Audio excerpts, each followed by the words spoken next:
જો બાળકો ધોરણ 8ના બાળકો આજે આપણે હિન્દીનું પહેલું આ જે પ્રાર્થના ગીત છે તે ભણવાના છે, બરાબર ને? આ શું છે, શું નામ છે? તેરી હે ઝમી. આ એક પ્રાર્થના ગીત છે, તે જ માટે તેના કોઈ લેખક, બરાબર ને? પાઠ હોય તો લેખક હોય ને કાવ્ય હોય તો કવિ હોય, પરંતુ આ કોઈ કાવ્ય પણ નથી અને પાઠ પણ નથી. એટલા માટે આ શું છે? પ્રાર્થના ગીત છે, તેથી તેના કોઈ લેખક નથી.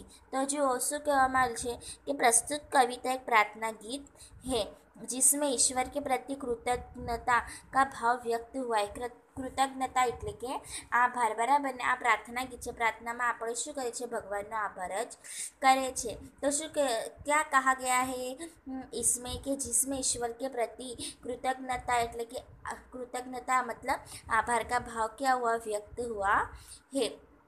साथ ही ईश्वर की सर्वोपरिता को स्वीकार किया गया है. क्या कहा गया कि ईश्वर की सर्वोपरिता, सर्वोपरि मतलब सबसे ऊपर, जो हर जगह हो, बराबर? ईश्वर कहाँ होते? हर जगह होते, इसलिए ईश्वर की सर्वोपरिता को क्या किया गया है? स्वीकार किया गया है.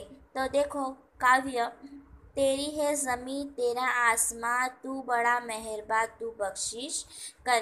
क्या कहा गया कि ये ज़मी भी तेरी है और ये आसमां भी तेरा है. तू बड़ा मेहरबा, मेहरबा मतलब दयालु, तू बड़ा दयालु है, तू बख्शिश कर. बख्शिश का यहाँ अर्थ क्या होता है? एक तो भेंट होता है, और पर यहाँ काव्यों में बख्शिश का अर्थ क्या हुआ है कि क्षमा कर, तू हमें माफ़ कर. क्षमा मतलब माफ़ कर. क्या कहा गया कि ये ज़मी तेरी है और ये आसमां भी तेरा है. तू बड़ा मेहरबा तू बख्शिश कर, तू हमें माफ़ कर. सभी का है तू सभी तेरे, खुदा मेरे तू बख्शिश कर. सभी का है तू, बराबर? ईश्वर कैसे होते हैं? सबके होते हैं. किसी के ऐसा नहीं है कि किसी के होते और किसी के नहीं होते. ईश्वर पूरी दुनिया के होते हैं, पूरे जगत, पूरे संसार के होते हैं, और हम सब भी उन्हीं के हैं. खुदा मेरे, ए खुदा, ए ईश्वर, ए प्रभु, तू मेरी बख्शिश कर, तू मुझे माफ़ कर. तेरी मर्जी से ए मालिक हम इस दुनिया में आए हैं. क्या कहा गया है कि हम ईश्वर की मर्जी से, मालिक मतलब ईश्वर, बराबर नहीं? यहाँ मालिक कौन है? हमारे ईश्वर. के ईश्वर की मर्जी से हम इस दुनिया में आए हैं.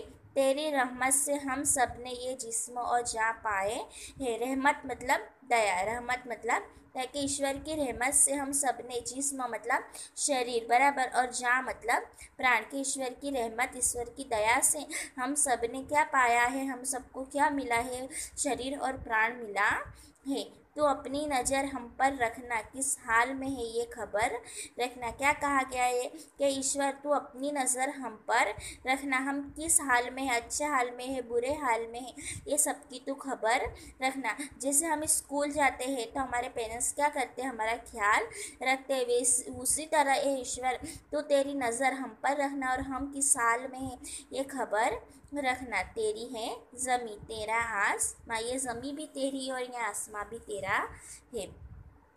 तू चाहे तो हमें रखे, तू चाहे तो हमें मारे, तेरे आगे झुका के सर खड़े हैं आज हम सारे. क्या कहा गया है कि तू चाहे तो हमें रखे, तू चाहे तो हमें मारे. अगर हमसे कोई भूल हो गई हो तो तू हम क्या कर सकता है? तू हमें रख भी सकता है और तू हमें मार भी सकता है, क्योंकि तू सर्वशक्तिमान है, तू सब जगह सर्वोपरि है. तेरे आगे झुका के सर खड़े हैं आज हम सारे. हम हमारी गलती का क्या कर रहे हैं? एहसास कर रहे हैं, इसलिए हम हमारे सर को झुका कर खड़े हैं, और हम सब तेरे आगे खड़े हैं. ओ सबसे बड़ी ताकत वाले, तू हर आफत को टाले. क्या कहा गया? ओ सबसे बड़ी ताकत वाले.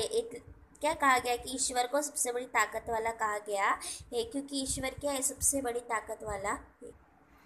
ईश्वर सर्वशक्तिमान है, ईश्वर सर्वोपरि है, वो सबसे ज़्यादा ताकत वाला है, इसलिए वो क्या कर सकता है? हर आफत को टाल सकता है, क्योंकि हमारे अंदर इतनी क्या नहीं होती? शक्ति होती नहीं. ईश्वर ही क्या कर सकता है? हर आफत को टाल सकता है और हमें बचा सकता है. और ये क्या है? एक प्रार्थना है, प्रार्थना गीत था, बराबर? तो देखो ये चित्र में सुबह का दृश्य दिख रहा है, सूरज भी उड़ गया है, पक्षी भी उड़ रहे हैं और बच्चे प्रार्थना कर रहे हैं.